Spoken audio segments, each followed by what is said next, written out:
नमस्कार दोस्तों। एक लड़का होता है, उसके मम्मी घर घर में बर्तन मांज के झाड़ू पोछा करके वो लड़का को डीएम बना देता है। और डीएम बनाने के बाद वो अपनी माँ को ही नहीं पहचान पाता है। और अंत में माँ ने ऐसा काम करता है जिसको आप सोच भी नहीं सकते। तो नमस्कार, प्रणाम। मैं संजय कुमार और संजय क्राइम सफर में आपका स्वागत है। यदि आप लोग चैनल में नए हैं तो चैनल को लाइक और शेयर और सब्सक्राइब अवश्य कर लें, ताकि मेरा भी हौसला आपके प्रति बुलंद रहे। तो इसी प्रकार की एक कहानी सुनाने जा रहा हूँ। जो एक महिला होती है और उसका पति होता है, और उसके लड़के बच्चे होते ही नहीं हैं। और 10-15 साल जगह जगह, कभी गुरुद्वारा में जाती है तो कभी मंदिर में जाती है, कभी मस्जिद में जाती है और कभी डॉक्टर के पास भी जाती है। तो 15 साल के बाद भगवान ने उसको किसी प्रकार से एक लड़का दिया।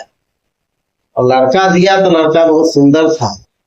अस्पताल में पैदा हुआ।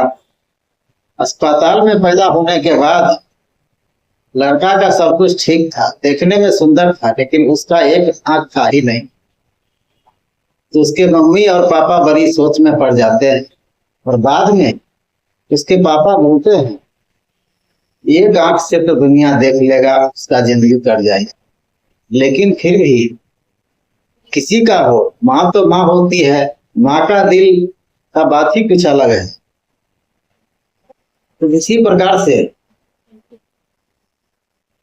वो डॉक्टर से वो उसकी माँ बात करती है और बोलती है, मेरे लड़के को किसी तरह सही कर दो। डॉक्टर बोलता है कि हम तो सही कर देंगे सब कुछ, लेकिन आंख हम नहीं ना दे सकते हैं और सही कर सकते हैं। तो उस महिला ने बोला, अगर मेरा लड़का सही हो जाएगा पूर्ण रूप से तो हम अपनी आंख देख सकते हैं। तो डॉक्टर ने बोला, हाँ ये संभव है, ये ट्रांसपेरेंट हो सकता है। तो डॉक्टर ने उस महिला की आंख निकाल के उस बच्चे को आंख लगा दी, जिससे वो लड़का बहुत अच्छा देखने लगा और सीरियस में अच्छा था। उसके बाद सही सलामत हो गया। फिर उस महिला को अपने बच्चे के प्रति इतना स्नेह रखता है, वो बोलता है कि चाहे जो कुछ भी हो जाए, हम तुमको डॉक्टर या कोई कलेक्टर डीएम जरूर बनाएंगे। तो लड़का जब बड़ा होता है, पढ़ने लिखने वाला होता है, वो बोलता है, इसे तुम कैसे कर पाओगे। और जैसे ही बच्चा जन्म लिया और साल 1.5 साल के बाद उसके पापा जो है किसी गंभीर बीमारी के कारण वो मर गए। फिर माँ बचती है और माँ अकेली रहती है। गांव समाज में घर घर में अपना बर्तन पोछा का काम करती है। तो लड़का बोलता है, तुम बर्तन घर घर में मांजती हो, तुम्हारे पास कहाँ से पैसा आएगा हमको पढ़ाने के लिए। तो मम्मी बोलती है कि बच्चा तुम फिक्र मत करना।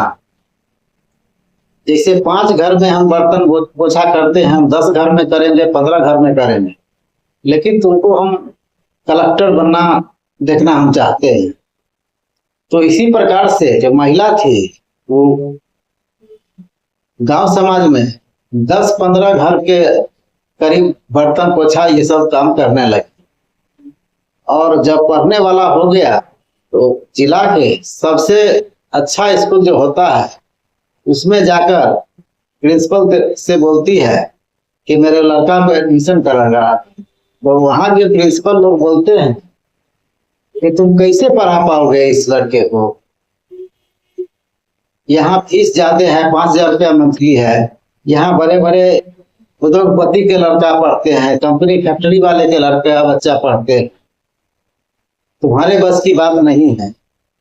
तो महिला बोलती है, मास्टर साहब चिंता मत करिए, हम बर्तन पोछा का काम करते हैं, सही बात है, हम 10 घर में करते हैं, 15 घर में करेंगे, 20 घर में करेंगे, 22 घर में करेंगे, जहां तक सक्षम होंगे हम करेंगे, लेकिन हम लड़का को कलेक्टर बनाना चाहते हैं। तो इसी प्रकार से उसका जो प्रिंसिपल है उसका एडमिशन कर देता है और लड़का है मन लगा के पढ़ना शुरू कर देता है। लेकिन बच्चे छोटे रहने के कारण महिला है स्कूल डेली पहुंचा देता है। और पहुंचाने के बाद रास्ते में बहुत आदमी उसकी हंसी मजाक करने लगते हैं, से कांगी है। तो लड़का बोलता है, मम्मी तुम हमारे साथ मत जाओ, हमारा सब मजाक उड़ाते हैं और हंसते हैं, बोलते हैं कि से कांगी है, ऐसी है वैसी है। तो मम्मी इस बात को मान जाती है और लड़का से बोलता है, बच्चा ठीक है, तुम जाओ अपना किनारे किनारे जाना और अच्छा से जाना और मन ला के पढ़ना। तो लड़का बच्चा भी लगनशील रहता है, वो अच्छा से पढ़ता है और पढ़ने लिखने के बाद ऐसे इंटरव्यू होता है, उसको डीएम में सेलेक्ट हो जाता है और डीएम बन जाता है। डीएम बनने के कुछ दिन के बाद वो मम्मी को एप्लीकेशन लिख के भेज देता है। तो मम्मी का खुशी का ठिकाना ही नहीं रह जाता है। वो जगह जगह सबको बोलती है कि मेरा बेटा तो कलेक्टर बन गया, डीएम बन गया, अब हमको कोई दिक्कत नहीं है, हम अपना बैठ के खाएंगे, हमारा मेहनत सब रंग ला दिया। तो इसी प्रकार से गांव समाज में मिठाई भी बांटती है और अपना घर पे ही रहना शुरू कर देती है। कुछ दिन जब बीत जाता है तो लड़का वापस आता नहीं है। उसकी मम्मी है घर पे इंतजार में रहती है, अपने आंगन में या घर में रहती है और किसी भी गाड़ी का आवाज सुनती है तो मम्मी दौड़ के आती है कि लगता है मेरा लड़का आ गया। लेकिन वो घर नहीं पहुंच पाता है और नहीं आता है। उसके बाद कुछ दिन के बाद लड़का फिर एप्लीकेशन लिखता है अपने मम्मी के पास से, मैं शादी कर लिया हूं। मम्मी का अब बहुत तकलीफ होता है, उसको धैर्य टूटता जा रहा है। तो फिर मम्मी सोचती है चलो लेट सेट आएगा, सरकारी नौकरी है, उसको टाइम नहीं मिलता होगा, इसी कारण नहीं आ पाता है। फिर कुछ दिन के बाद लड़का बोलता है कि हमको एक लड़का पैदा हुआ है। अब मम्मी को धैर्य का बांध साफ ही टूट गया था, लेकिन फिर किसी तरह धैर्य बना के रखती है और सोचती है चलो आज न कल मेरा लड़का तो आएगा ही।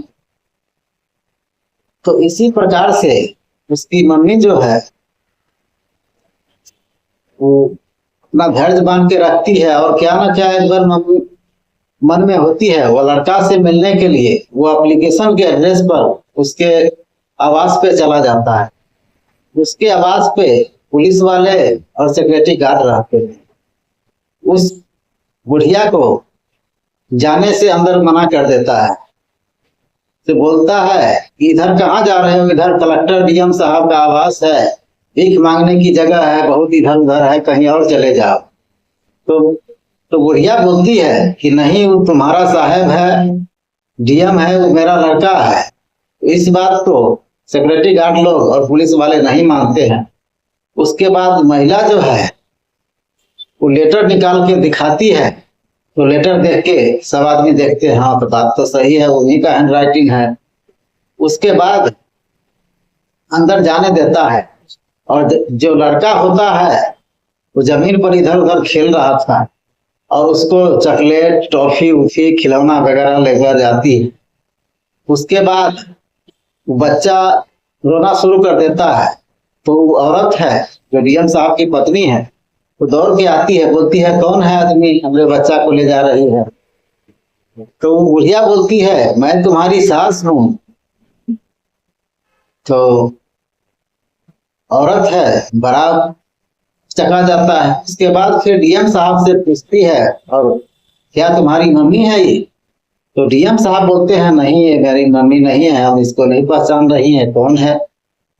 तो इस प्रकार से तो बुढ़िया को बहुत तकलीफ होता है और किसी तरह सब्र बांध के कुछ देर बैठी रहती है। फिर बेटा को समझाती है कि बेटा तुम्हारे लिए हमने आंख दान कर दिया, बर्तन बाजन हम गांव घर में मांजे, झाड़ू पोछा लगाए, एक टाइम उपवास करके तुमने हमको पढ़ाया, हम तुमको पढ़ाया, आज तुम हमको पहचानने से इनकार कर दिया। चलो ठीक है। तो इस तरह से कह सुन के बुढ़िया निकल जाती है। निकलने के बाद आवास के पास एक ठो फैन रहता है, उसी फैन पे अपना साड़ी खोल के वही पंखा से लटक जाती है और उससे पहले गार्ड से कुछ लिखवा लेती है। लिखवाने के बाद यही बोलती है कि लड़का, तुम हमारे साथ बहुत गलत किया, तुम्हारे चलते हमने अपना सुंदरता गायब कर दिया, हमने अपना आंख निकलवा के तुमको दिया, पढ़ा लिखा के डीएम बना दिया, आज तुम हमको पहचानने से इनकार कर दिया। खैर भगवान करे तुम जैसा हमारे साथ किया है, तुम्हारा लड़का तुम्हारे साथ ऐसा नहीं करे। बस यही बात। तो इस कहानी के सुनाने का उद्देश्य किसी को दिल दुखाना नहीं है, किसी को ठेस पहुंचाना नहीं है, बल्कि आपको जागरूक करना है कि समाज में ऐसी ऐसी बातें होती रहती हैं, कैसे आदमी किसी पर भरोसा करेगा। यही सब बात। जय हिंद, जय भारत। आज के लिए इतना ही, कल हम चलते हैं फिर अगली वीडियो में।